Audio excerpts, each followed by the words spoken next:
something. Olives, I was saying, olives are really good. Um, and the thing with something that like jerky and nuts and that is that you can put it in a bag and you can literally take it for the whole weekend or whatever, and it's not going to go rancid. It's going to be available whenever you want it. We found that's the most useful. Thinking about taking something with us to make. Because it's often if you're going to someone's house, you don't know if they're going to have snacks there or something that you can eat. Yeah. Bag with you that you can eat your own stuff if they don't have anything that works for you. Yeah, I actually have a slide on that. Pre-eat before you go. I'm here. I heard. I had to take a shower. I drove in from Arkansas yesterday. I hadn't showered yet. I'm like, I gotta go take a shower. I feel terrible. But so, and then I heard voices. I'm like, Yeah, you smell much better. thanks. Well, here I was gonna show this for everybody, but look, I got my colors on, and you gotta see the back, everybody. I couldn't. This was gonna be for next week, Doug, but because I couldn't find my Jerf shirt, my Just Eat Real Food. Because today's a lot about that, about eating real food. Make sure you eat the good stuff. So, but that's good. You guys got the conversation going. Yeah, I was looking at the topic, and Kim's not available tonight to listen, but she was asking about like travel food, snacks, eating on the go, because we're going to be going out of town the end of March, and not that we're worried, but we'll be stopping with the kids and eating things, and we want to be eating obviously the right things, and I think we pretty much do. It's just having extra ideas out there. Yeah. If you're out on the road, you never know. Like I mentioned a bit earlier about going to someone's house, and you don't know what they're going to. Yeah. Unless you've prearranged it or you've been there before, you don't really know what they're going to put out and whether it's going to work. It's the same as if you're traveling. You don't wherever you stop, you don't know that there's going to be somewhere that you can get something that's going to work for you. So yeah, always good to take something with you to be prepared. And it sounds like Frank's going to have some ideas for you there too. Yeah, so I'm sure Doug said all this stuff. I heard you saying macadamia nuts and almonds, pecans, even cashews and stuff. I take my egg genie everywhere, and I did it when I was in the Air Force too. And I go to my farm and I get eggs, and they'll go through TSA if you're flying, so that's cool. Then you don't have to refrigerate them like the United States tells us we do. Doug, you can probably attest to that because I'm sure you guys in South Africa and you go to Europe and eggs are sitting in the aisle, just stacked up there. They're not refrigerated, so you can take them with you for a couple days and stuff. And I just take a little egg genie, costs $15, and it just works off of kind of like water, as a timer. And you can soft boil them, hard boil them as you go, or whatever you want. That's really easy, and you just. That's interesting because I have a problem eating eggs, so that's not something that. Yeah. But eggs that you can take are brilliant. Something Dom D'Agostino, if you. Yeah. I really like him. Is he takes about a few cans of sardines. Yep, that's another thing. That's really good. For the whole day. You don't have to eat anything else. Yeah. He's keeps you honest. You've got to like sardines in order for that. Yeah, and everybody else around you better like sardines. It's awesome food.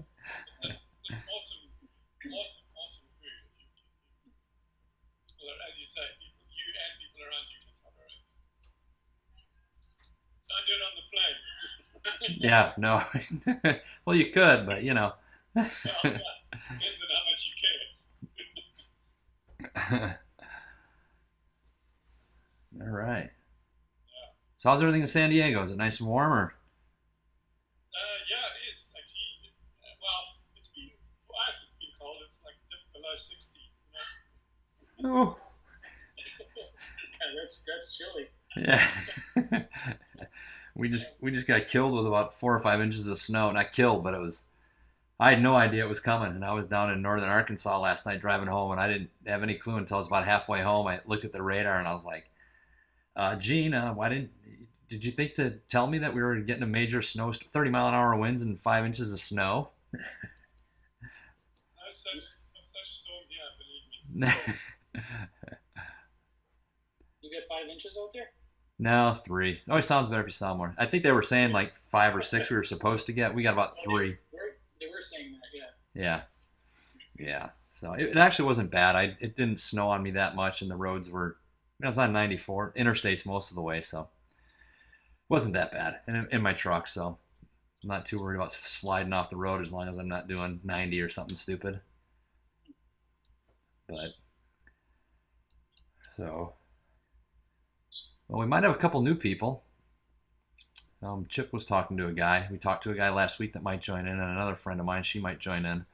So they don't listen to the advertisements up front. After it's a week or two, they're like, "Oh, can I still get in?" I'm like, yeah, if you want to get in, you can. So, I've been, You have recordings of this, right? So they can yeah, yeah. And when I get done with it this time, I might do it again right away, just because it's still kind of the season.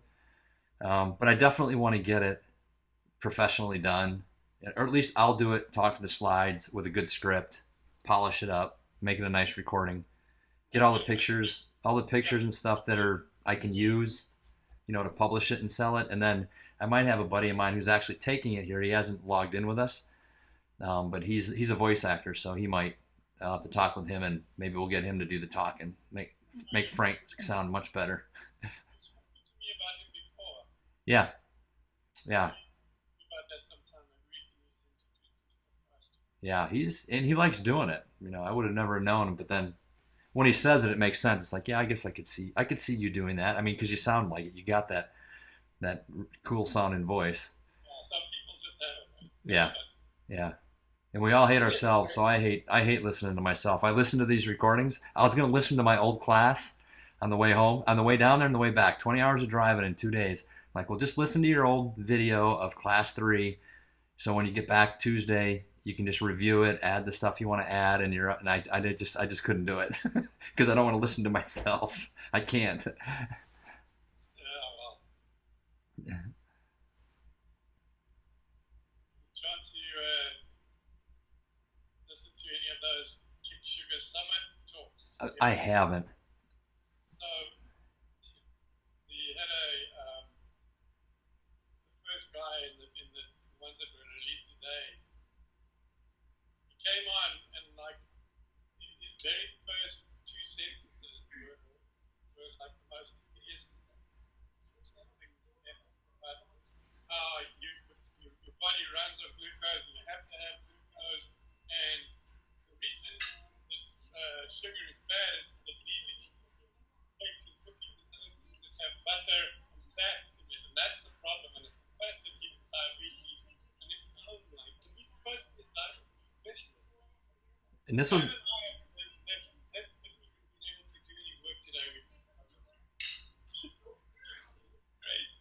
And this is the. Yeah, it's 601,000 followers on Twitter, and Yeah, Chip, mute your mic. Chip, I'm telling. Yeah, there you go. I can hear they're all eating or something. So this was the Kick Sugar Summit, right, Doug? Yeah. So it's going on right now. It's a link on your site. I didn't get a chance to do anything with it. Most of the talks have actually been pretty good. Yesterday was really good, and there's one on Saturday that's going to be outstanding. Is it you? All right. Well, why don't make sure you share that link with me in the specifics, the link, and I'll get it. So the way it's working is that for this whole week, it's free. But what they do is at 6 a.m. Eastern, they release that day's videos, and the previous day's ones become obsolete. And then it's 5 or 6 depending on. I think they put it up to about 6 now a day. And so those 6 videos are available for 24 hours. Okay. Ones get released at 6 in the morning the next day. So Sunday would be, they could get it for you if they weren't. No, it'll be Saturday. It's Saturday morning 6 a.m. until Sunday morning 6 a.m. Okay. Well, yeah. I'll get that. Get me the link and remind me of that again, and I'll put it in our class notes there, or in the email at least, for everybody to watch it, because they should hear you. They should hear you speak. Well, but it's actually a really cool conversation. It's really just an interview, and we spoke for about an hour. We had a really good Okay, good, good. But yeah, that I mean, so far I haven't heard all the other ones yet, but this guy's the only one so far that's been a bit outrageous. There's been people that are vegetarians and vegans, and that's okay, you know. I mean, Yeah, but just don't eat complete rubbish yeah, about the use of glucose in our body and what causes diabetes, yeah, especially if you can say you're a specialist in diabetes.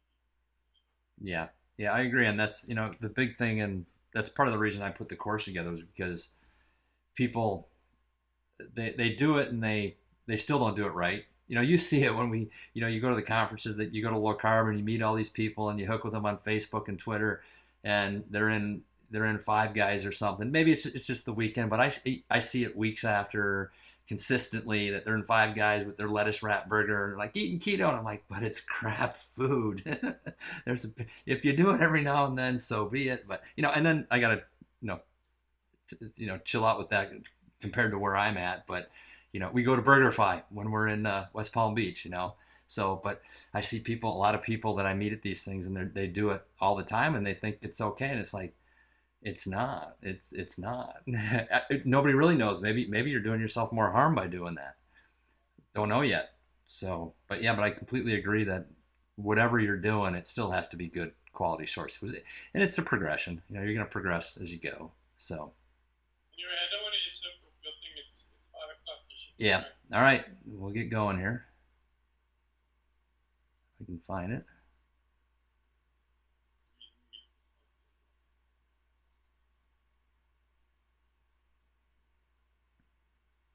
All right. We've been kind of talking a little bit. If anybody has any more questions over last week or anything, or if they want to share what you've been doing, if it's been working or not working, or you want to ask, for advice, ask up and let us know. If there's anything throughout, especially this one, if there's anything going on through this one, you want to ask a question, just go ahead and pipe up, just say something to me and ask the question, because this is the pantry cleanse, the what do I eat instead of this, and all that stuff. So this is really a real interactive one, and a lot of people, this is really the crux of what they're trying to figure out, how to do this right. So class 3, making the change easy.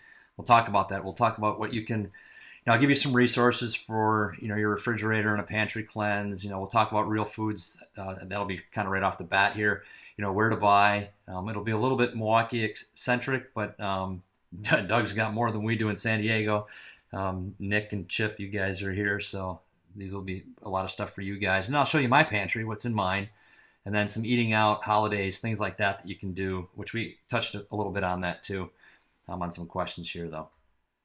So again, this is just for educational purposes, not treating, diagnosing, all that stuff. So what is real food? So I wanted to put some pictures here that kind of show what real food is. So you got a cow, you got a chicken, you got a guy fishing out in the middle of maybe up in Alaska or something, catching real animals, real stuff, not stuff from farms. We'll get a little bit into that too with the fish. We'll hit the fish a little bit hard here. But cattle and livestock, you want to make sure that they're grass fed. If you can, it's more expensive, but it's more nutrient. Frank, yes. are we supposed to be seeing something on the screen? Oh shoot, are you not seeing it? I'm sorry, I didn't share it. Thank you. I had it on, then I turned it off to talk to you guys.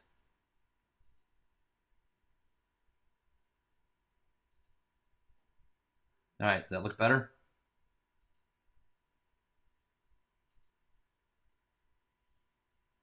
Yeah, that's good. Okay, seeing the full slide there right now. Okay, that look good, Doug? Yeah, that's perfect. Okay, all right. So yeah, what is real food? So you want to, grass-fed, antibiotic-free, non-GMO, all that stuff. You're obviously gonna pay more for. There's arguments that it's not worth it. All the food's the same in nutrient density. I don't buy that.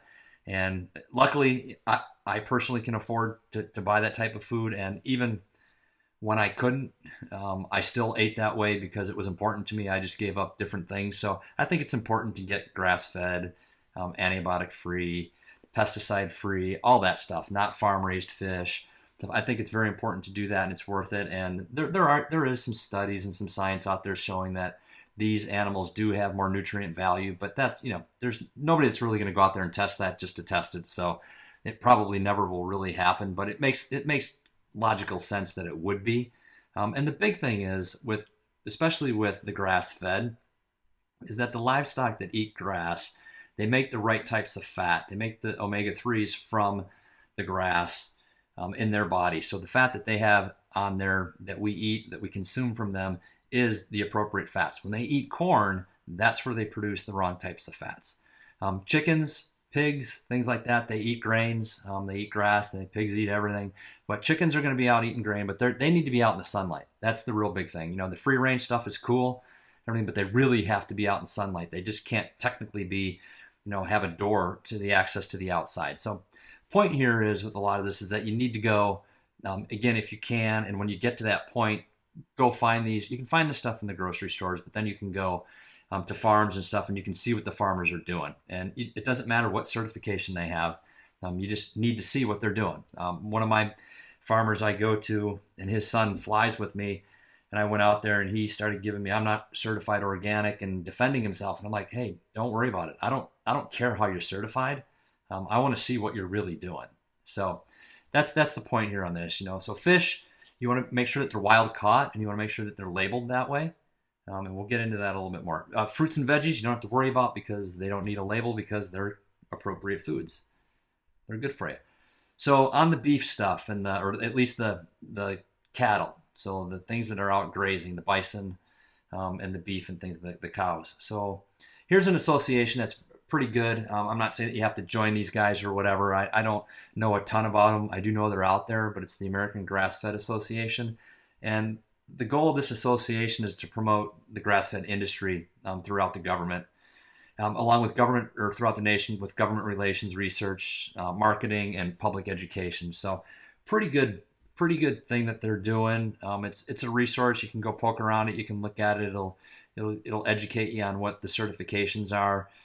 There were, 10, 15 years ago, only about 5 certifications for organic, as an example, as for organic, and now there's upwards. The last time I had looked or read something, it was upwards of 55 to 60, and most of them were bogus. They weren't anything really. It was just loopholes, and they were getting around it and being able to use it. So this is a good association. You can go find some stuff there. This is something local to us here. This is some things I just want you guys to know that are out there, and these are in your community. There are people doing this stuff. So you got the Grass-Fed Association. You got Will Allen. This is Growing Power. He was, not sure if I think he was an NBA basketball player, and he was played in Europe and stuff, but a really good guy. He was from Milwaukee here. He set up in not really the inner city, but definitely inner city-ish. And he had an organization called Growing Power, and he had this urban farm. It was actually a farm, but he converted it into an urban farm. And you can see the stuff that's in there with him. He's got 3 levels. There's 3 levels of things there that he's got his hand on. The top one is whatever he's got growing there. He's got herbs and things, and then there's water that runs down that, and then it comes down to the second level, and he's got herbs, and he sells all this stuff. It's Swiss chard, it's cilantro, and then he grows all that stuff and sells it. But underneath those things, where he's standing on the ground, there's huge fish tanks, and they're 15, 20 feet deep. They're about 3 feet wide or 4 feet wide as those stands are there. So that's where all this water is filtering back through and feeding all this stuff. So it's a really nice ecosystem.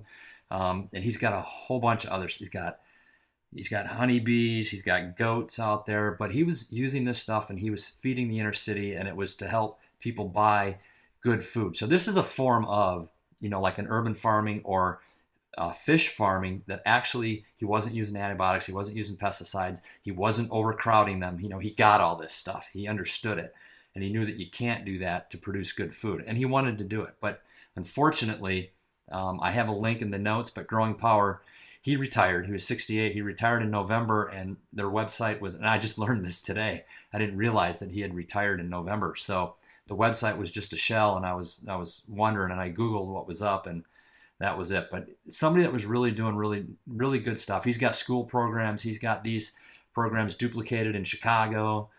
So, I mean, it's unfortunate. I hope somebody picks it up and keeps going with it. But really good guy. So anyways, growing power. So you might find stuff around you. So look around, see what you find. So here again, on the fish part of it here though. So here's something that again I'm not a fan at all. And this is probably the first time I ever, well, maybe with Will Allen, that I'm saying that farm raised fish could be okay. I would absolutely stay away from it. But here's something, an organization, and this is a label that you can look for, that the Marine Stewardship Council, it's an international nonprofit organization. And what they do is they recognize and reward efforts to protect oceans and safeguards seafood supplies for the future. So a nice organization. You can see this label on foods or in the freezers. You might see this stuff lined up with this kind of label on here. So other things that you can look for that are coming from organizations that are, third-party organizations that are checking on what the food suppliers are doing, is that you can find the big box retailers. They're pretty good because they have very accurate labeling leverage in the industry. So their stuff is typically very accurate and true, so you're not going to get taken. One of the things with fish is that you got to watch out for stuff coming from overseas and stuff, because it's not going to be what you're getting more than likely. Unfortunately, more times than not. So this is a good organization. There's a label for them. Here's another one. This is actually Whole Foods responsibly farmed logo. I've heard this. I haven't really looked into them real hard, but they seem like, from what I can see on their website and what they're doing, they seem to be doing pretty good. So if you're seeing this label at a Whole Foods, they're all over the place. So you might see this. Again, they're third-party check that's being done on the fish industry. But again, I'm not a fan of farmed fish. So, if you do find this stuff around your area, check them out and make sure they're doing the right things. And it's not hard. It's pretty simple. Don't overcrowd them. Don't be feeding them antibiotics. Don't be feeding them chickens to feed the fish. They should be eating, some kind of, ocean protein from algae and things like that come from the sea and the waters and stuff. It makes logical sense. But so, and I put a link to their site, and they have a little video on the beginning of it that shows a little bit of what they do. But again, it looks like they're doing it's better. So I don't want to poo-poo on farm-raised fish completely, but I would be leery. I wouldn't buy it if you don't know where it's coming from and it doesn't have some kind of label that on there. This is the Global Aquaculture Alliance. Their mission is to promote responsible aquaculture practices through education, advocacy, and demonstration. So they've been doing this for over 20 years. So they've been around a long time. Again, another place where you can go and look on the fish front. The fish is really iffy, and it's why I'm kind of hitting it a little bit, because it's hard to find clean fish, and it's just the way it is. The waters are so polluted. I just saw on the NBC News, they were saying there's more pieces of plastic. So I guess, a bottle, like a milk jug, whatever, a 6-pack holder thing, that's a piece. There's more pieces of plastic in the ocean than there are fish in the ocean now. And some guy put some video out that's going viral, I guess, and they had it on the NBC national news, and it was pretty disgusting. This guy scuba diving through this stuff, and there were no fish around. And he was in a highly populated fish and stingray area, and there was nothing there. So we need these organizations out there. So some of the stuff for fish, if you're eating out, if you're buying it, watch out for imported seafoods. More than likely, you're not gonna be getting what you are buying. You've heard it a lot. Tilapia is absolutely garbage. Most of it comes from China. It's a garbage fish anyways. If you can avoid it, avoid it. And you hear all kinds of stories about, you go out, or even you just buy stuff and it's supposed to be whatever, grouper or swordfish, whatever. It's supposed to be an expensive cut, and it's not. It's some cheap fish that they made look like that fish, and you're not really getting it. So be careful with it. Look for Alaskan fish. So there's no aquaculture allowed, which means it's all wild caught. So you want to look for wild caught on a label. You don't want farmed. You want wild caught. You want those words on it. And even that's a little iffy, but just a little bit. If you get wild caught, you're going to be in the higher percentage that it is okay. There's not a lot of deceit with that word yet. And then you want to purchase whole fish. So if you're somewhere, if you're in San Diego, like some of you, you got stuff coming off the water. You have a lot of it around. The restaurants get it. You can ask the questions. You can know, and you can get clean stuff, because all fish has got heavy metals and mercury and pollutants, and they're eating this plastic, or the plastic is leaching into the water, and they're filtering it, so they're going to have it in them, and then we eat it. So it's a really big problem in fish, unfortunately. So, but fish is a really good source for what we're doing, and it's good. Okay, so how to shop. It's not very easy in today's world.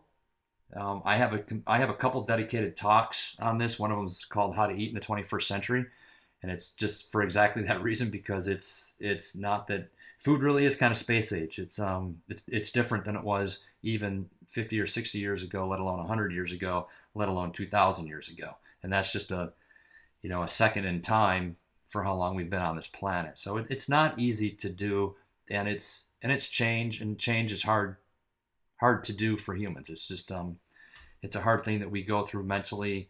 It's a psychological stress, so it's not an easy thing to do. So how do you do this? How are you going to do this?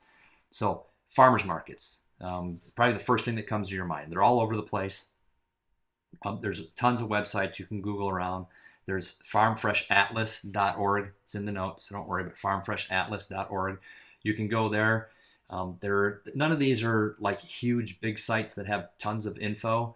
So it's not like you're going to find every farmer's market by going there. You're going to find different sites where you can go to and just Google in farmers markets, Milwaukee, Wisconsin, and you'll find stuff probably easier that way. But there are a few. I get this atlas every year, and it's pretty good for Wisconsin, and it tells me a lot of stuff and gives me phone numbers and websites, where to go, when to go. So at least I got 3 or 4 places a week that I can go to, and I can go get stuff. The other thing is we touched on is know your farmer. You know your farmer, ask questions.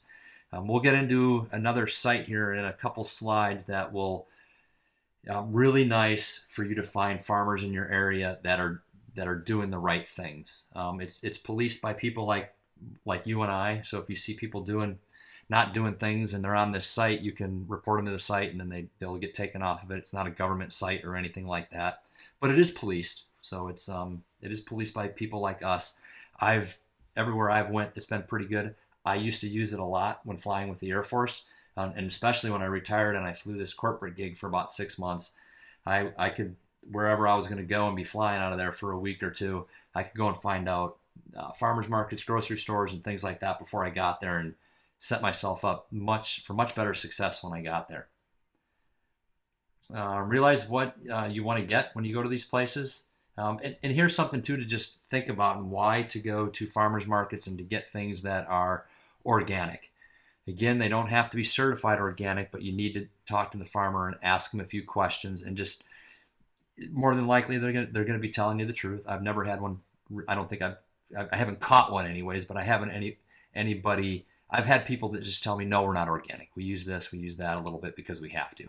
So they're honest people. But again, just ask the questions. Don't just go to the farmer's market and assume it's organic if you absolutely want organic. It's depends on where you're at in your journey. If it's important right now, at least go to the farmer's market and get the fruits and vegetables. Go get those things and eat them. But the Roundup is a big deal, and that's glyphosates.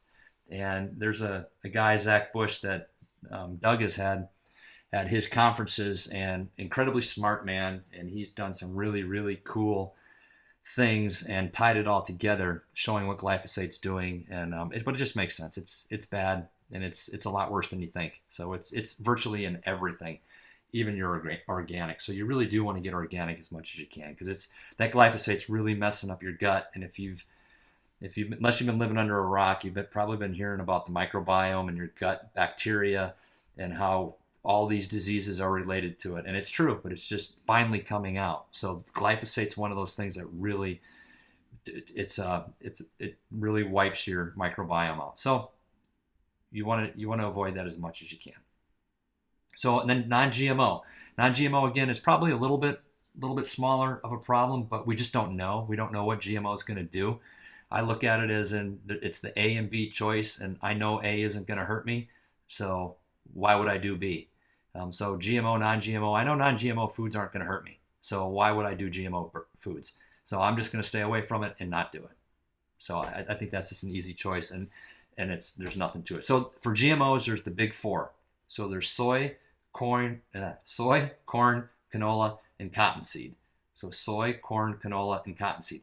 Those four things, virtually all of them are genetically modified. So you got to watch out for them.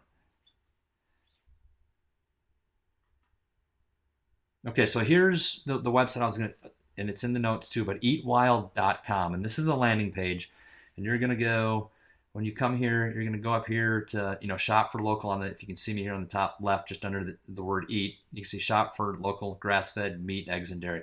But you click on that, and that's going to take you to, I think I have a slide in here. It'll take you to a map, and then you can click on your state. This is Wisconsin.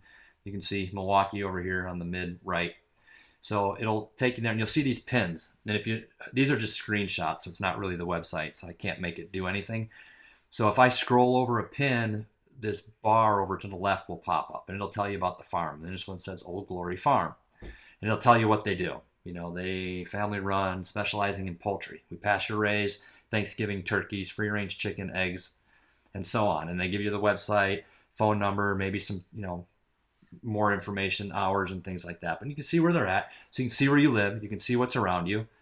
This is probably, I don't know, 120, I'd say about 120-mile range, and there's a lot of farms in there. So you're not going to these farms every day. You're going to go probably, once every 2 weeks or something, or you might go once a month and make a big haul and take it home. Or you might take a day and you go to 2 or 3 of them, get your stuff for 4 or 5 weeks and throw it in your freezer. So there's lots of people around doing the right things. This is a really, really, really good site to find stuff. Again, when I travel, this is what I would use to help me. I would call these farmers and just go, hey, where can I go? Where's a grocery store that I can go to? So I wouldn't have to do the research. I could ask them, where do you sell your stuff? Do you sell? Because a lot of these people do get their stuff into the local, more co-op-ishy type places. So you can find places really easy. Eatwild.com, awesome resource for you guys. And then some farms that actually carry more stuff and have a store. So this is a place out by me, and they have raw milk. They have all kinds of raw dairy products. They have everything. They have one of their sons drives a chicken bus, or he has a chicken. It's the chicken bus, but he has a bus that it's a chicken coop, and he just drives it around from field to field. And every night, chickens go into it. He closes it up. It's the chicken coop, but he just drives his bus throughout all their fields and follows the cows around. So you can find places that are doing a lot of this stuff and getting the wild caught fish in, getting products that are made from the appropriate animals, and then it'll turn you on to a ton more. So I'm lucky enough to have a place, back to the best, out here where I can get my eggs, I can get milk, I can get butter, and it's not even homogenized and pasteurized. It's all raw dairy, and I'm an employee of the farm. So those of you here in Wisconsin, if it's something you want to do, you got to be an employee of the farm. They can't sell it to you, so they can give it to you if you're an employee and you go out there and they have a community garden and you go log 2 hours of work a year. You go pick tomatoes in July or August or something for them and log your time. But then you can purchase milk because you're an employee of the farm. But it's the only place in southeastern Wisconsin that you can get raw milk from. I'm not sure about Illinois, if there's anything down there. Just for the people not from here, we're close to the state line, so I don't think there is any. But this is another really good place, and so eatwild.com and the farmers markets and stuff will turn you on to places like this, and you can find stuff. And then it's transparent. You got the grocery stores that carry some of the stuff. You got your farms where you can go to. You can still have your hamburgers. You can still have your chickens. You can still eat a lot of these things that you were normally eating, and you can just go buy them from a different source, and you're going to be much better off for it. And you can eat the fat. You're going to get much more nutrients from them, and you're going to be and you're not going to eat as much of them for that reason, because they're more nutrient dense. They're more. You're going to get more bang for your buck out of them. So it's actually a better deal.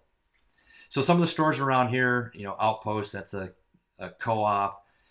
Good Harvest out in Pewaukee. Whole Foods, that's going to be everywhere. Fresh Time, they're out there. That's the more like discounted Whole Foods that they have out now. But you're going to find stuff that we use on the ketogenic diet that you can find in Walmart and Target, Woodman's if you have them where you're at, but these Sam's Clubs, stuff like that. So you can find coconut oil, avocado oil. You can find that are good sources. Bragg's is a really good olive oil. You can find those at Walmart and Target and things. And you can find their apple cider vinegar at Walgreens and Walmarts and things like that. So the stuff's out there. They have, I know Sam's and not Woodman's, Costco, I know people get Kerry butter at those places. A really good butter that you can buy, an organic Irish butter. So there's places where you can go buy this stuff cheaper and you can find it. So, but when you do go into these stores, I put some pictures here of Good Harvest, one of the places that I go shop. You still have to stay, the aisles. You have to realize that this guy here on the right, we're in the aisles here and all these spaghetti sauces, not the best product in the world, but it is better than the stuff that's in the normal stores. So if you're just starting and you just want to start replacing stuff, you can still pretty much go buy your same type of foods, your same type of staples, and you can go to these specialty stores and get it there, and you're gonna get a much better product. It's gonna be more expensive, no doubt. It's gonna shock you, but it's worth it. And then you can start moving, progressing from there. We don't buy spaghetti sauce or pizza sauce or anything like that. We make it, we freeze it, we can it, we do this stuff. But that's taken me, 20 years to get to that point to do it, and a spouse that wants to do it with me. So, it's all small steps. But first step, get into one of these stores, get into the discount places, and you can find some of that stuff.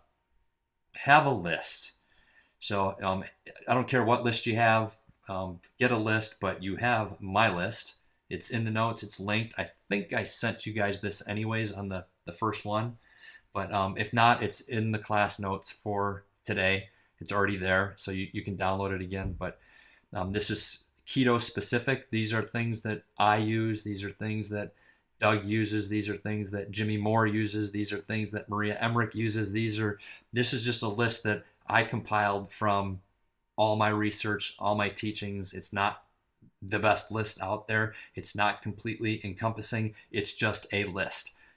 All these other people that I'm mentioning are big keto people. They have lists, they have books, they have recommendations. So, but this is just something that I put together for myself and for you guys to have. And at least it can, if you're looking for replacements on things, it's somewhere to start with and to have. So these are excerpts from Maria Emmerich's book that I pointed out to you guys in the beginning of the class. So this is a really, really good book.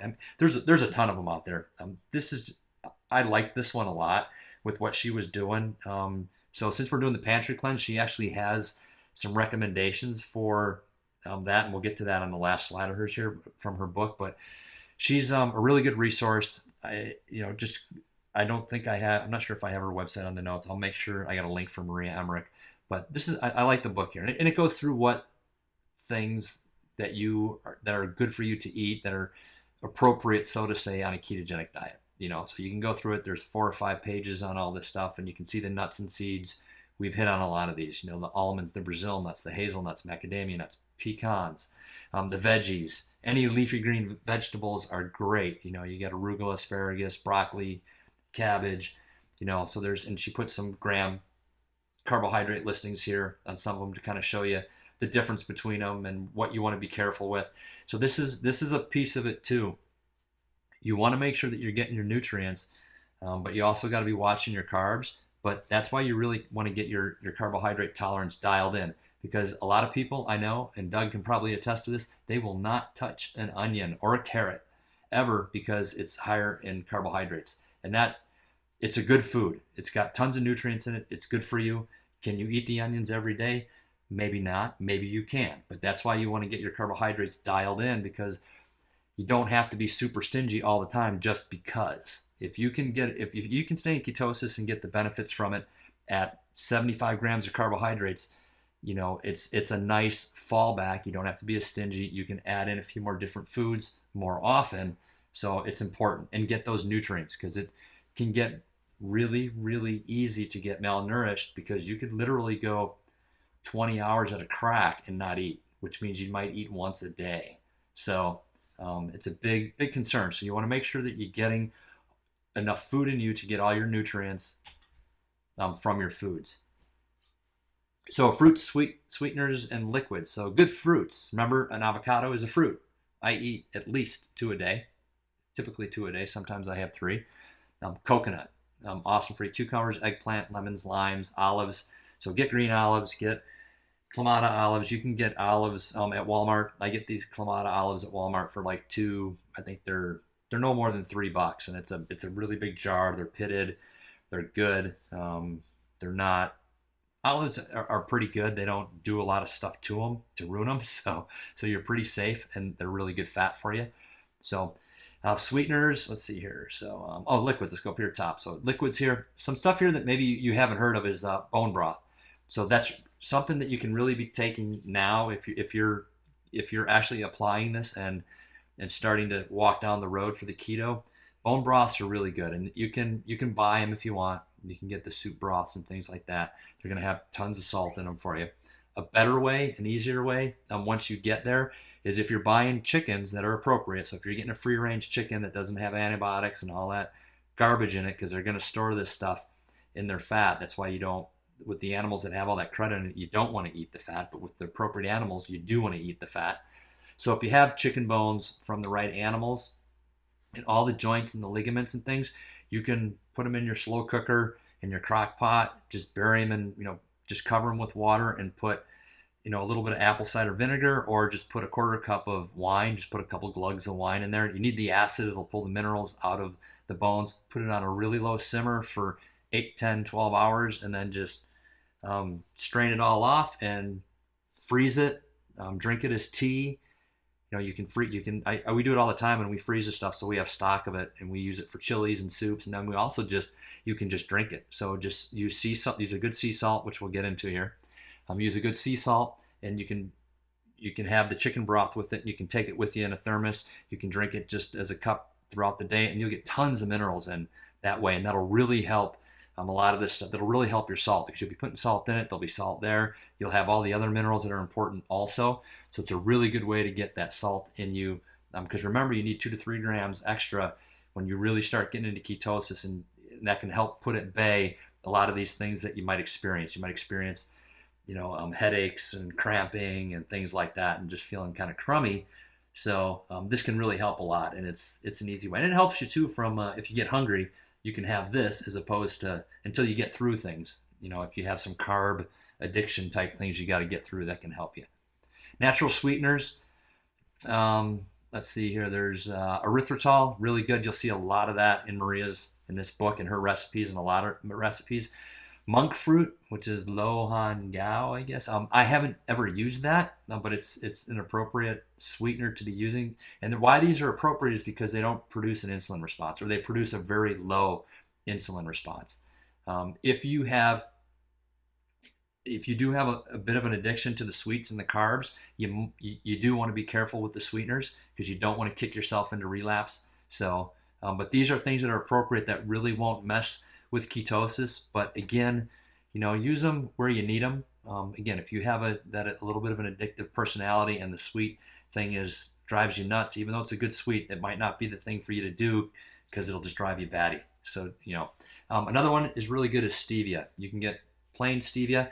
When you look for stevia, they're notorious for this. So you got to look at the ingredient label. And an ingredient label is going to list the things that are in it, the ingredients, and it's going to go from the one that is the most in the product down to the least.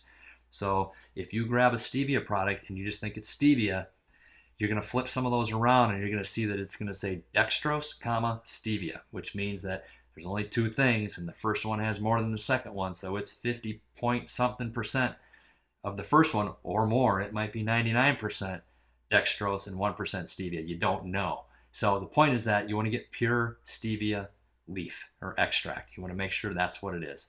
Stevia has a little bit of a bitter taste, so it might bother you. It doesn't bother me. Some people have a problem with it. They don't really like it. You can use stevia glycerate, and it's refined a little bit, and it's like a honey consistency. You can get it on Amazon. Now Foods produces one. It's pretty good. It'll last you forever. I think I bought like a 8-ounce bottle or 6-ounce bottle, and it'll last me probably 20 years. It's way too much. So just get the little one, the 0.5 ounce or something. It doesn't take much. It's like 300 times sweeter than sugar. So, but stevia glycerate doesn't have that bitter taste. So that's a real good one. Maria talks about it a lot in her book to use. So let's see here. We won't talk on those. Okay. So herbs and spices, just about any of them. They're all good. I talked on a few of them, like paprika is really good for potassium. Cinnamon is really good for your insulin for glucose metabolism and things, so that helps a ton. So I put cinnamon on everything. I put it on my coffee. I put it on my teas.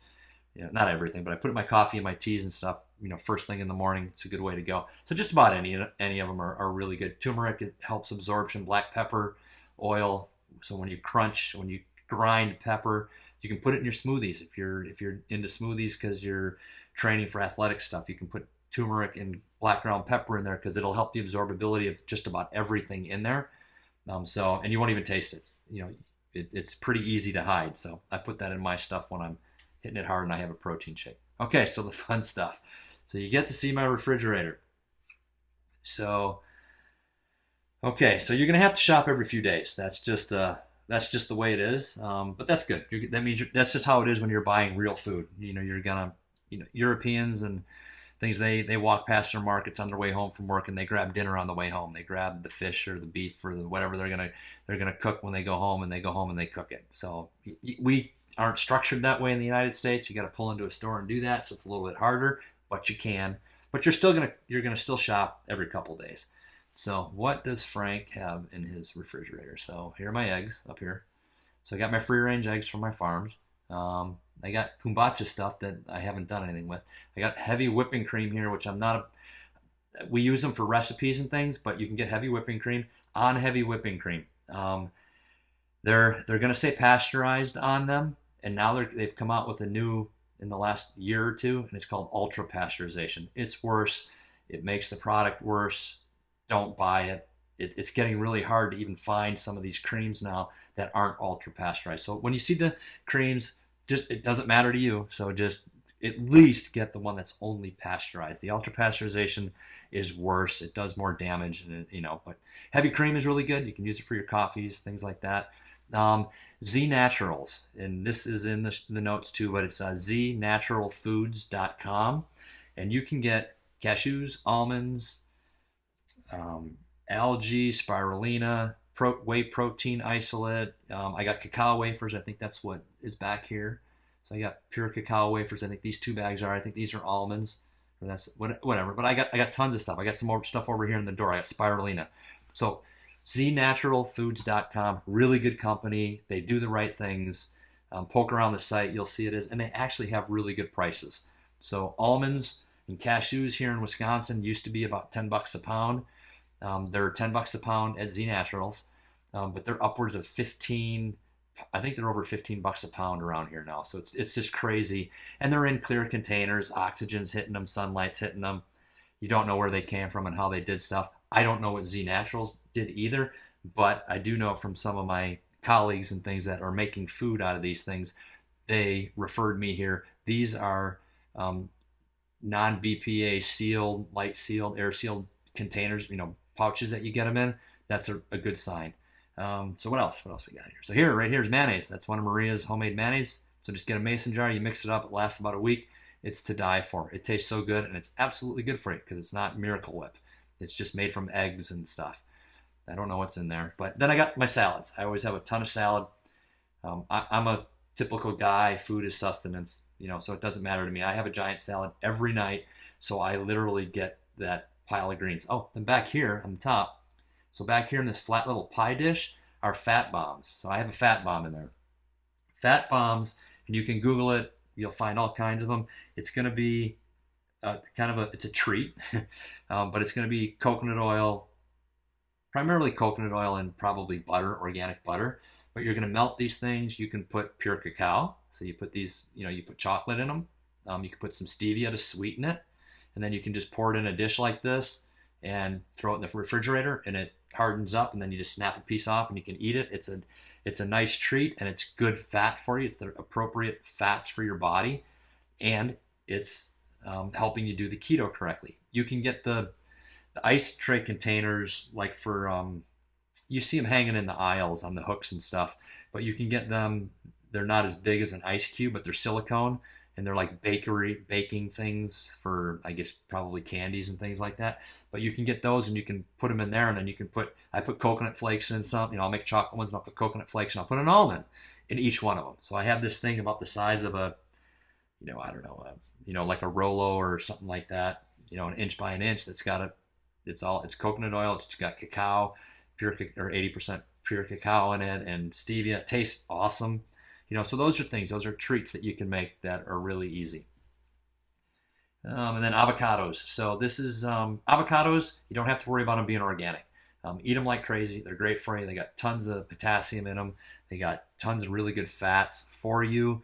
And you don't be paying $2-3 for organic avocados. You don't have to worry about them being organic. Buy them green.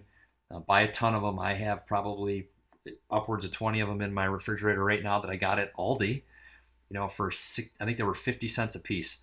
So I literally bought 30 or 40 of them a week or so ago, and I just threw them all in the fridge. Then I keep them there, and then I put 7 or 8 of them, since I have 2 a day. I put them in a bag on the counter, and they'll ripen up pretty quick that way. And then I just rotate and add to them, so I keep avocados around that are fresh. And then my lemons there, don't look at my lemons, they're bad. So that's that. What else? So the butter, we talked on that. So this is butter from my farm. These are stevia drops. You can get flavored stuff. Soda, if you have to have soda. I haven't drank soda in almost probably 20 years. I haven't drank soda until Zevia came out.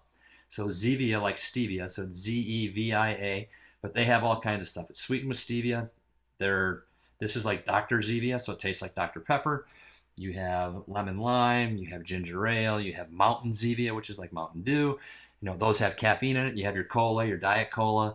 So you have all these different flavors. So if you have a soda thing, this is a no-brainer. I mean, it's going to taste a little bit different. You just have to accept that. But you give it a week or two, you won't know the difference. You'll be perfectly fine with it.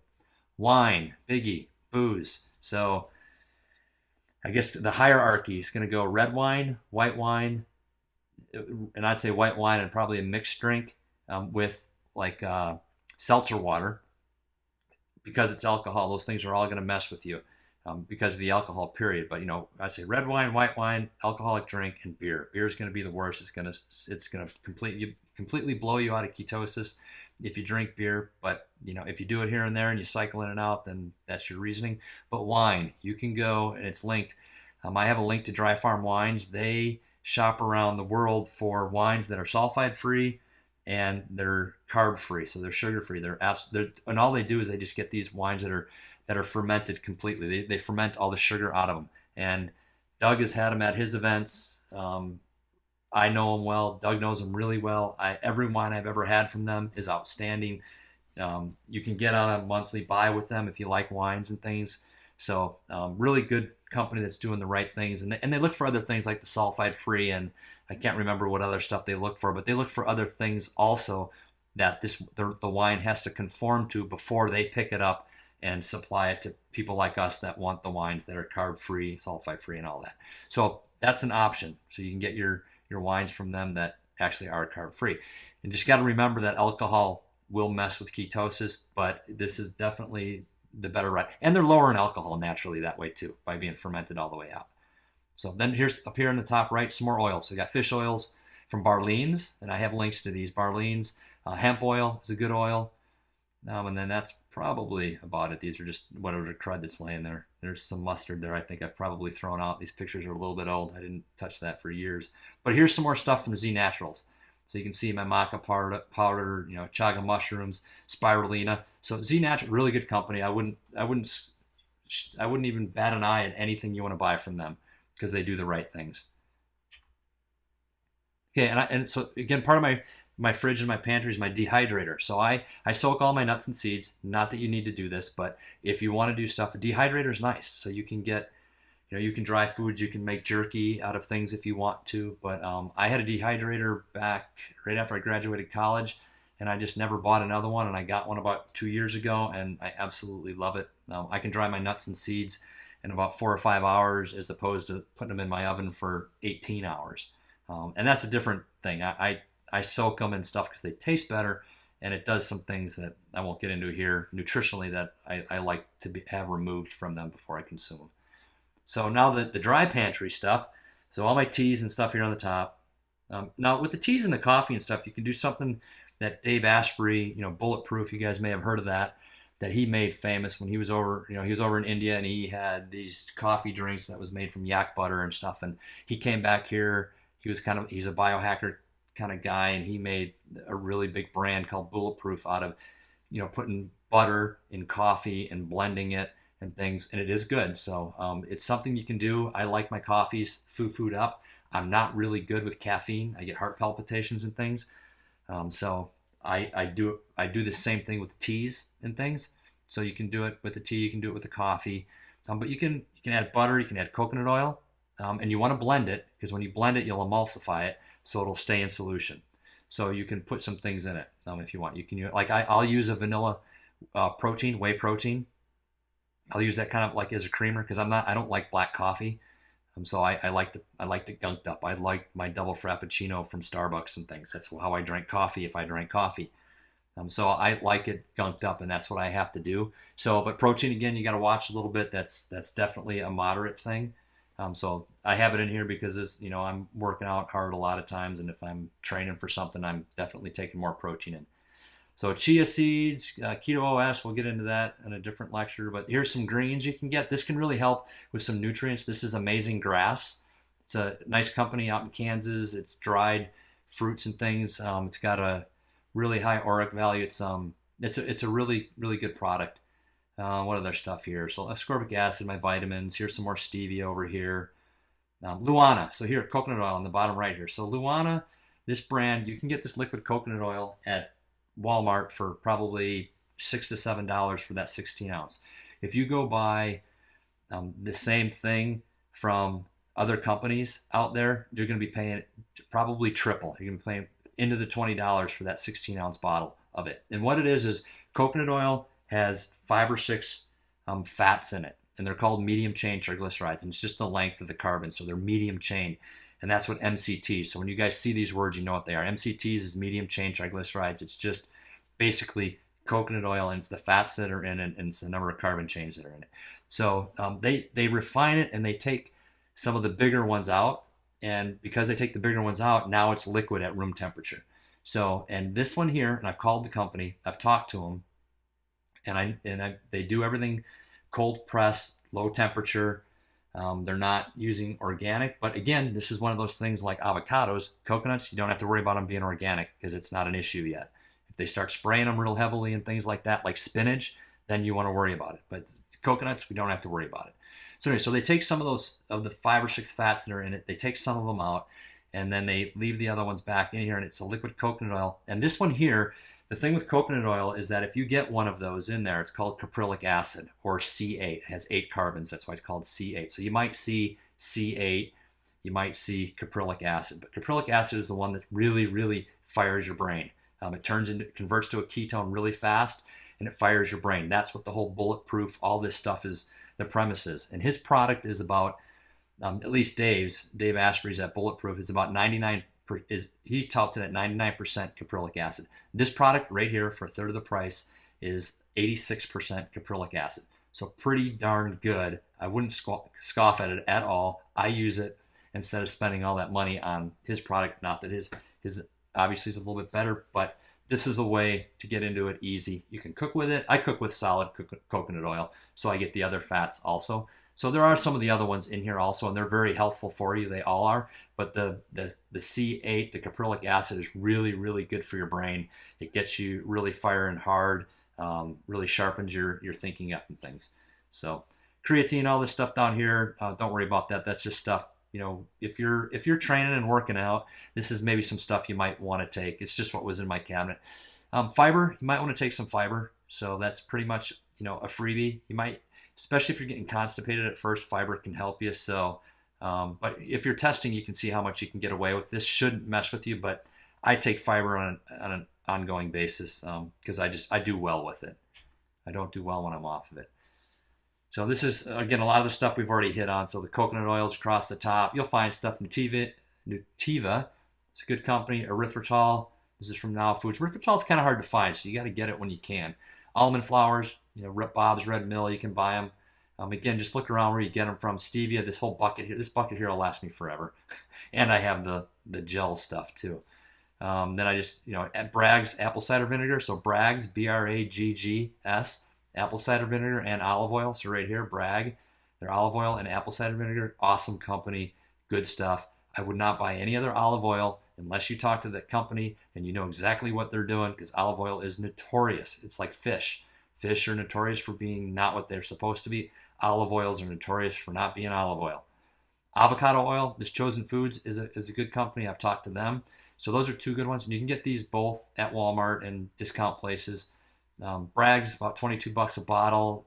That's normal. If you see it around 15, 16 bucks, you will snag a bunch of it. Don't get a ton of it, but you don't want to be sitting on it for 6 months, but buy a couple at the time. And this is Yum Butter. This is my buddy who he makes all these nut butters. These do have some carbs in them because he mixes in goji berries and things like that also with it. But this is a good, so Nick, you were asking up front, foods to take with you. This Yum Butter, they're in these pouches. You can get them at Pick and Save. You can get them at Pick and Save. I know you can get them there. You might see them at some other places, but it's Yum Butter. Go to yumbutter.com. You can probably find the places they have them. It's about $6 for that pouch. But you can get peanut butter, almond butter, sunflower butter, and they got a lot of high fat in them. There are a little bit of carbs, but for your kids and things like that, this might be a good transition for them. And this is just good just to throw in your car. And for, Nick is one of my long distance endurance buddies. So we've done lots of stuff for 30, 40 hours at a crack. And this is the kind of stuff that you can just throw in your car. It won't spoil. You have it as a bailout type thing. But it does have some carbs in. Now in Maria's book, I love this chart, and it's here so you guys can have it. It's on your slides, but it's on page 61 of her book if you have it. But what she does here to help you guys with a lot of stuff is like she has this far left column is the typical foods. So if we just do the top line, Hellman's Mayo. So that's typical. That's what you probably use now, or Miracle Whip. So what can you do to make it better? Pre-made paleo mayo. So you can buy the paleo mayo in the jar that's there. It's going to be better. It's probably made with olive oil and organic products and things like that. So okay, so that's better. But what's best, she says right here, homemade mayo, page 112. So virtually this whole right column are her recipes, or you go buy the fresh form of that food. But it's really nice to look at because she's got a lot of really good basic things here that you can, depending where you're at. If I'm at Hellman's and I'm not going to make my own mayo yet, at least buy this homemade paleo mayo. So that's kind of the thought process. This chart's nice. It's nice to have the book because she refers you right, to what to make. And you have the recipe there, and they're easy. The recipes are all easy. They're not hard to make.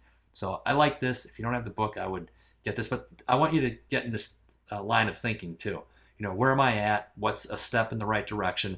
I'll do that for a while. And then I'll take another step in the right direction, and I'll get over here to the best. I mean, we'll never get to perfection. It's just progress.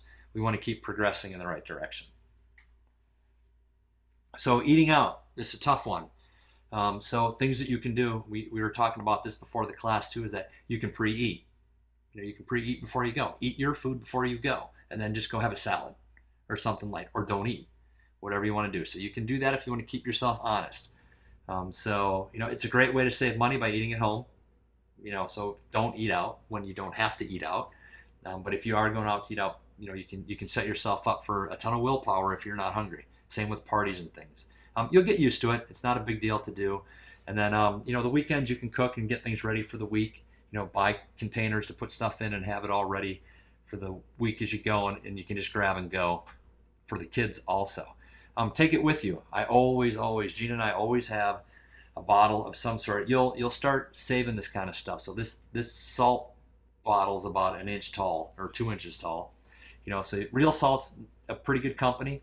You should find that everywhere. But whatever, if you have something that you can carry around that's small like this, and you can put your Himalayan or Celtic or Real Salt in there, which is Himalayan, you can put them in here. You can even buy both Celtic and Himalayan and mix them. That's not a bad idea. And maybe even a potassium salt. You can mix them all and use that as your salt. That's a really good idea.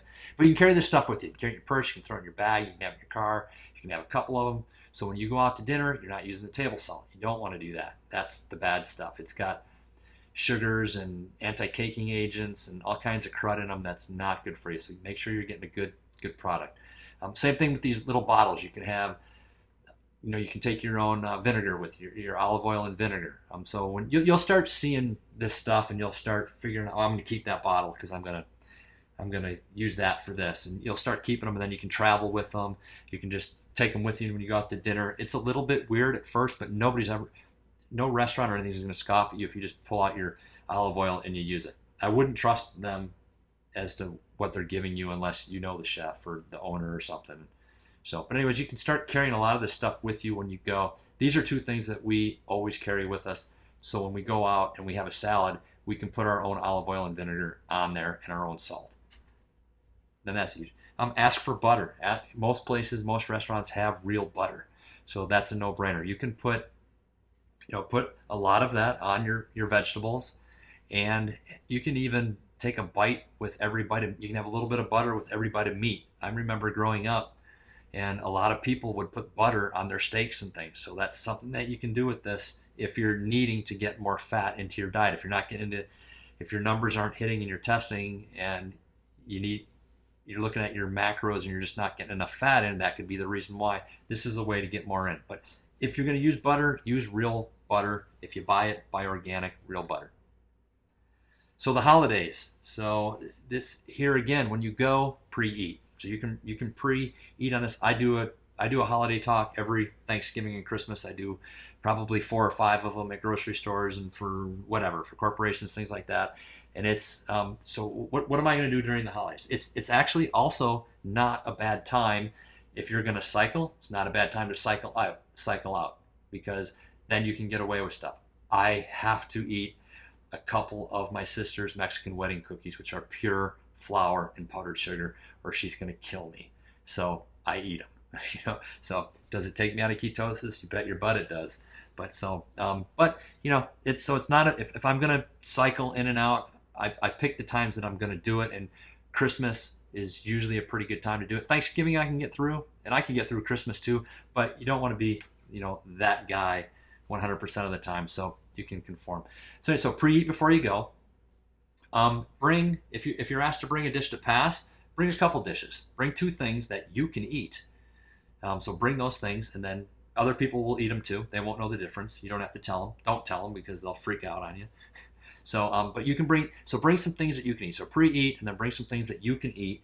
So you're not high and dry, and you're not just sitting there trying to just, eat celery and peanut butter, and it's not working, and then you just end up diving into the nachos anyways. Watch the booze. We talked on that. That's a biggie. Stay away from it. Let's see here. Stay away from food when you're talking. There's studies on that you eat more that way. And then if you have a problem with eating too much and eating too much crud, when you sit down to eat, be the last one to start and the second one to stop.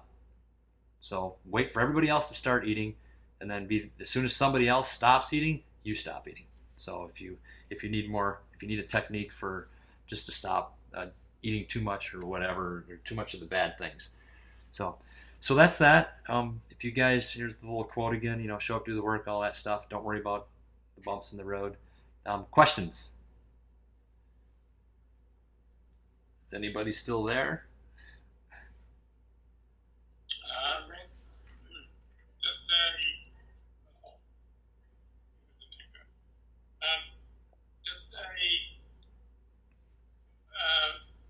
We were speaking with the F-bomb guys yesterday when you were talking about nut butters. Yeah. So they've got new packaging and everything now, and they've got a bunch of financial backing and stuff as well. So that's another really good thing to look at if somebody's looking for a sachet of nut butter or something like that to stuff to carry with you. Do you have anything on your site, Doug? I'll link to that if you want me to. For them, but I'll put it in the notes too, though. But yeah, I forgot about F-bombs because there's a lot of companies out there doing stuff. So you guys look around, and if you find stuff, fire it at me, and I'll give you my opinion. I'll get it to people like Doug and stuff, and get some opinions on it. And fortunately, because we do a bunch of this stuff, we get to see these people and try their stuff and meet them. So I haven't met the F-bomb people, but I completely forgot about them. And yeah, well, they'll be in San Diego again. Okay. You need to come and meet them. It's actually that support vehicle. They bring a big, they painted in an ambulance matte black, so it looks like a military vehicle, and it says the ketogenic support vehicle. That's awesome. Really. I also really liked your obviously not olive oil. Yeah. So, Yeah. that's really important. It's even when it says that you got to somehow find out some independently verifiable Yeah. And documentation on whether or not it's really what it says it is, because it's frightening how badly they cheat it. yeah, and that's that, and that's for everybody else. It's, it sounds like it's, oh God, okay, then I can't do that for everything, and that's why you just default to real food first of all, and then you have those people that are around you that can, like Doug and myself, and I'll refer you guys. There'll be some more podcasts I'll be sharing with you guys, especially in the next 2 lectures, so that'll turn you on to some more people that are out there doing this stuff, but that that if I'm telling you to use Luana, I've looked at it because I'm using it, and I might initially I got to use something, so I'll just use this, but it's on my list to call them real quick and find out, hey, what do you do? How do you do this? Things like that that'll help. The whole avocado thing is from Dr. Mercola. He made me privy to that. He's like, no, you don't have to worry, blah, blah, blah, throw them in your fridge. I was doing that, but I was still buying organic. So there's things that you don't, and like with the coconuts, you don't have to really worry about coconuts because they're not spraying them and doing stuff. At least not yet. It's not that prevalent. So it's really not something to worry about all that much. Again, spinach, you want to get organic because it's got tons of crud on it. Or don't eat it. When you go out to eat dinner, have a romaine lettuce salad. Don't have a spinach salad if you're worried about pesticides, if you're at that point where pesticides are, in your vision. So, but olive oil is notoriously horrid. So I don't know, Doug, if you've got any go-to brands that are good. I know Bragg is. I've always used Bragg. It's easy to get. I haven't really looked much further for another. And I used to go overseas, so I'd go to the olive farms in Spain and Italy, and I would get olive oil and bring it home. So. There was a couple, I forget the name of them, a couple of vendors at Paleo, I think. And it was like they made the oil, the avocado and olive oil on their farm or whatever. Found one at the farmer's market, and in fact, F-Bomb has little travel packs with really good oil. Oh yeah, so F-Bomb has travel packs of Okay. Yeah. Okay, and then here in Milwaukee, Orzo, I think it's ORZO. They make flavored olive oils and vinegars and things. So you see them. It's kind of high end, pricey, but they do all that here. So for the local people here, I would think that that's a legit. At least it's real olive oil. So, but it is a little bit pricier. But I know all of us here know who I'm talking about. They're around, so that'd be good too. I just found a flyer here. It's Pacifica Culinaria. Avocados and olive oils, and they have flavored versions of that. Really, I mean, we got a couple of sample bottles when we were there. Okay. They're really good. Pam, can you just fire me their link or whatever? Thank you. Oh, here, let me click on you there. Hold it up again, Doug. Okay. I didn't have your screen up. There we go. I got you. All right. Pacifica Culinary. Okay, I'll get the site on there. Okay. Cool. So, and you can probably see down. Where is it? Is that Like a picture there. I mean, there's like tons of different. okay? Options and flavors and stuff. They really do a good job. Yeah. Okay, cool. Anything else, you guys? Anybody trying to test their blood? Some of the newbies here? Anybody giving it a shot? I'm scared. Yeah. I'm not scared. I did it. Chip's been doing it for about 1.5 years now, so. I bought the keto version, and Kim and I have done it a few times. Oh, you did? Okay. Yeah. I've been anywhere from 0.3 to 1.2. and then Okay. Kim, she just keeps getting low levels. She's probably mad at you. Well, this is for Kim. So this is because it was the opposite for Jean and I. She'd always get killer numbers, and I wouldn't get them. And I was doing it longer. I was stricter, all this stuff. But and it's probably not the case. It's not the case with you guys right now because you're just getting into it. But what does happen over time is that you actually, it could be like now for me, I actually did start hitting some numbers, but you can start hitting a little bit lower numbers or it seems harder because you're actually using them and you're getting better with it. So, as time goes by, like 6 months, a year, you're getting more and more adapted as you go. So like even though you do it for 3 or 4 weeks, you're like, oh, I'm adapted. It's like you could be and you are, but you're gonna, as time goes, you'll get even more and more and more, and it can take years to really get dialed in where your screw ups won't affect you maybe hardly at all. But now it's hard for me to get without taking ketones, without taking a ketone supplement. It's hard for me to get pretty high numbers, even into the 1.5s and stuff.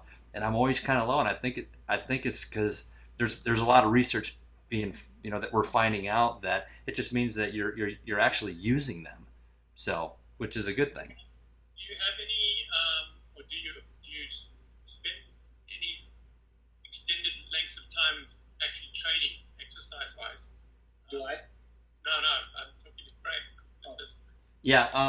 No, I'm not. I mean, I'm lifting. I remember one of the things that I remember Tim Noakes making a comment about. He typically his levels are normally pretty low and he's really strict. Like he keeps it under 20 grams a day because he's diabetic. It's really he takes it very seriously. He never ever cycles, never ever falls off the wagon, but he still consistently tests low. But he said if he goes out for like a 2-3 hour run and it's on a Sunday or something, then because then your body starts producing these ketones because it requires Needs that them, energy yeah. because you're putting in the effort. He said you come back and test himself after that and you can read it. Yeah. See, so there's a whole bunch of nuances to it, and I haven't thought of that because I'm not doing anything like that. I'm just lifting weights primarily, and if I do any cardio, I'm doing high intensity short stuff. Maybe.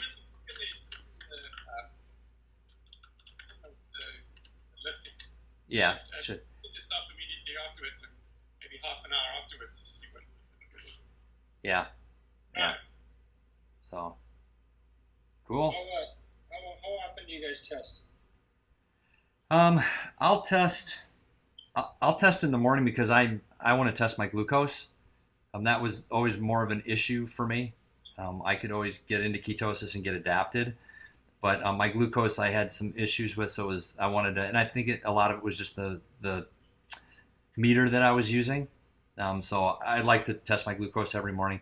I'll test after I work out sometimes, and maybe at night just to kind of get a trend, see where things are at. But like Doug's saying, it'll be a little bit different for people, but you should at certain times, like your glucose can come up also when you work out because you're going to require some glucose. So you might, the gluconeogenesis, so protein and things, you might produce a little bit more. The ketones are going to come up again because you need the energy, and that's what you're teaching your body to use, and that's all you're making it available to it are the ketones. I would say, keep it consistent. Maybe at first, if you want to test a couple times a day just to get a good trend, you might see a trend as, I'm higher here, I'm higher or lower there, at certain times of the day. But I'd do it in the morning, then maybe midday, just to kind of see. Typically, Doug, I don't know what you've seen, with yourself. When we first started this, we couldn't even afford testing. Because it was still precision in those days. Yeah.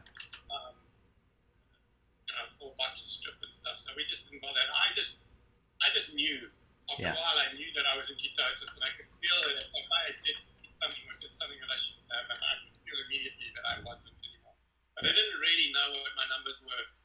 And we've only really since Paleo FX, when we got like Keto Mojo from Dorian, that we've been testing at all. Yeah. And I found like I did since it was new, like I did it every day, but because I think I'm comfortable with the fact that I'm in ketosis all the time pretty much, what I really find I use it for now is when I do something different, when I eat something different, or I'm not sure how something's going to affect me. And I even use the glucose meter even more than that. Like we had those that they gave us at the West Palm Beach thing, those sugar-free chocolates or the low-carb chocolates. Oh, yeah, the candy bars. And I tested myself before, and then I ate the whole bar, and then I tested afterwards to see what the rise in if it caused a spike in my glucose or not. And then, if it does that, then I'll look if it does do that, then look and see if there's a corresponding drop in ketone levels, which means it's shut down ketosis, which that's that term about kicking you out of ketosis, that's what it does. When that glucose becomes available, your body literally shuts down ketone production, and suddenly there's no more ketones. Yeah. It takes you to get back into it again. Yeah. So those are really, really good points. I think we touched on it in the first lecture too, that once you know, you notice the change, or you're testing and you can see the numbers and you notice the change physiologically, you'll know when you're in, you'll know when you're out, and you'll notice those things. I get that lull in the middle of the day if I come out, and if I come out for a couple days, it takes me a couple days to get past that where I don't need that nap. So, Nick I figured Nick had to go. All right, we'll see you, Nick. But yeah, so for everybody else and for the recording and stuff too, yeah, it's like Doug is saying, you can play with it, but you will feel differences. You might the weight loss will be happening, and then you come out of it for a couple of weeks, or you start gaining weight, and you might want to start testing, am I really in? And start tracking your food to see if you're doing the appropriate things, and you might find out you're not. But there'll be physiological things, but a lot of it is really the brain clarity and stuff too. I notice that if I come out, I'll get that. I can remember, 20 years ago, I'd eat a Rice Krispie treat at work, and I would go into the most major brain fog in the afternoon from that stupid thing. And I would go get one 3 times a week for whatever reason, but I knew it would happen to me, and I'd go do it. And now knowing this and the physiology behind it, I'm like, it makes complete sense, So you'll know once you know what the good feelings are that you have associated with it, you'll know when you come out. So testing is kind of, you don't really need to do it, but at first it's nice. I'm an empirical guy. I like to see numbers, and it's also reassurance if you're new to it that you can just go bing, bing, bing, and you can see, okay, I'm in, I'm out, and then a year down the road, you probably won't need it. Especially to then also know certain food. But if you eat something and you do feel bad the next day, then next time you do it, test yourself before and afterwards and see, maybe you find there's an intolerance to a particular food or something that's causing food for you. And that's where I find the testing really useful, is when everything's right and you've tested yourself a few times and I'm reading like 2.5 or something like that. I haven't done anything different. I know I'm 2.5 or thereabouts, so I'm not going to test again. But if I suddenly eat something different to what I've been eating recently, then I will want to test myself to see if it makes a difference to you. Yeah. Yeah, that's a good point. Very good point. And you can do that with the glucose too, which we talked on last class too, so you can see what foods are doing. So same thing with the ketones. Play with it a little bit. So. Yeah, it's good to know how stuff affects you, because then when you're out and you don't have that meter, you know already that if you do this, it's going to kick you out. So, okay, I'm going to do it because it's a social environment where I want to. Yeah. I want to have this thing because it's going to make me feel terrible for 3 days, and I don't want that. Yeah. So. Okay. Anybody else? Jake, Chip, anything?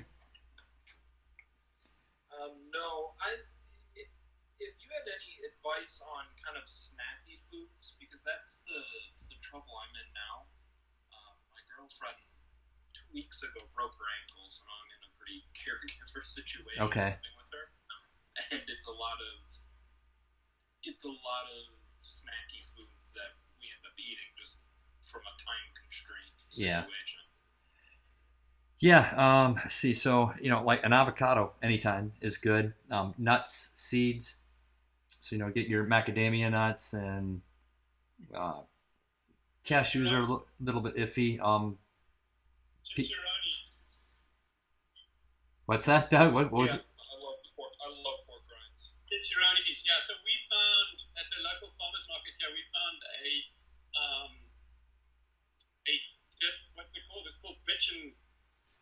sauce, and it's like made like an almond-based sauce, and they've got a bunch of different flavors. One of my particular favorites, like really chili hot, but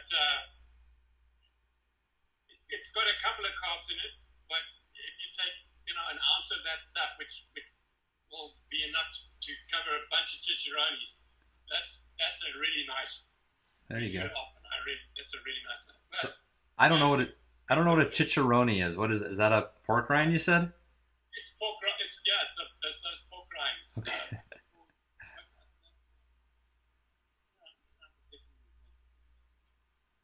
But yeah, it's basically pork rinds that they fry almost like popcorn, and they pop up like cheese puffs type of thing. Also flavor them with But spices. yeah, Pam's been using them recently. She made some macadamia nut butter, like in a blender. Yeah. And she's been dipping that in it. It's like Honestly, you guys, it tastes like peanut butter toast. Or freaks out. peanut toast. All right. Well, we It's like toast, peanut butter toast cooked with Philly as a snack. It's funny. It tastes like peanut butter toast. and who doesn't like peanut butter toast? So that's a good snack. Careful not to overeat it. Yeah. So Jakes, I'm trying to think what else. And even just the bulletproof coffee or tea, where you have the tea and you put the butter or the coconut oil in it, blend it.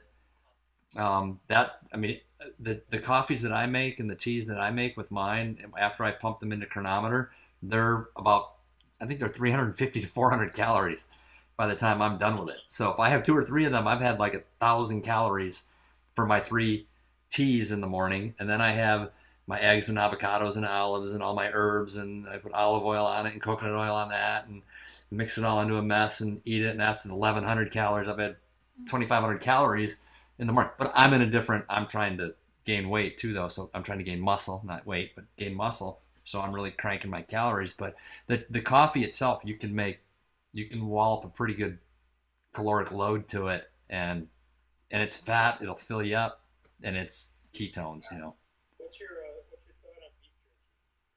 Yeah. Just make sure it doesn't have sugar. A lot of the commercial ones have a lot of added sugar. So Yeah, but if you guys are hunting and it's venison and all that stuff, that's outstanding. A lot of you guys. I get a lot of stuff because I have guys hunt my land, so I get a lot of jerky, sausage, and stuff that are from the deer right out my front door. So yeah, but that's really good. And then when you're having that kind of stuff, you can, like if you have the mayo, like if you've made the mayo, you can dip it in the mayo a little bit, or sour cream, things like that. So you can add fat to it. I was gonna say, Frank, too, that Chosen Foods avocado oil mayo is great. I make egg salad with that. Okay. And it is no carbs and it's super good. Okay. How about plain one or the flavored one? Plain, I think. Let me look. Got lucky. We found there's a bargain market around here, all around San Diego. Kind of for the half price. we got like 6 bottles of it. And the avocado. Oh, let me get you up there, Chip. Yeah, Chosen Foods, that's the one. Yeah, it's spectacular for egg salad. It's great. Oh, okay. And it's And the actually thing on about that Amazon. is don't end up putting your finger in the stick blender and almost cutting it off. Yeah, and you can see all of the things that it qualifies, and it's and the ingredients are like simple. Yeah. Yeah. Yeah, and That's a really good one. and they seem to be a pretty good company too. I have talked to them a few years ago. That's why I kind of keep buying it, but they seem like they're doing the right things. So we can trust some people, so that's good. You got to keep on them as well. Keep up checking, because you never know when Yeah. someone's going to start introducing stuff that's not necessarily so good.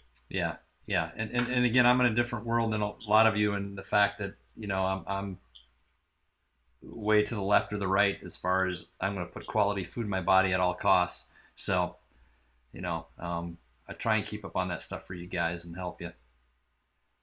So, all right, well, I'll let you guys go. We will next week. I already forgot what the slide said, but it's back here, I think. So class 4, I think it's so fasting, the health benefits and myths of fasting. We'll pull the slide up here. Just pull it up. So this is what we'll do next week. Types, and then some keto tips and tricks, staying on track, things like that. We touched on a few of those things here, but if you're falling out, if you're not staying, When's the last one?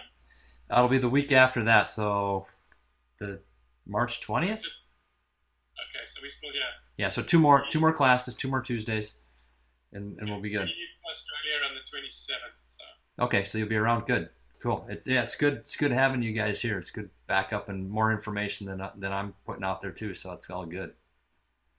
So all right, you guys. All right, see you. Okay, everybody have a good night. Bye-bye. Thanks, Frank. You bet. See you guys.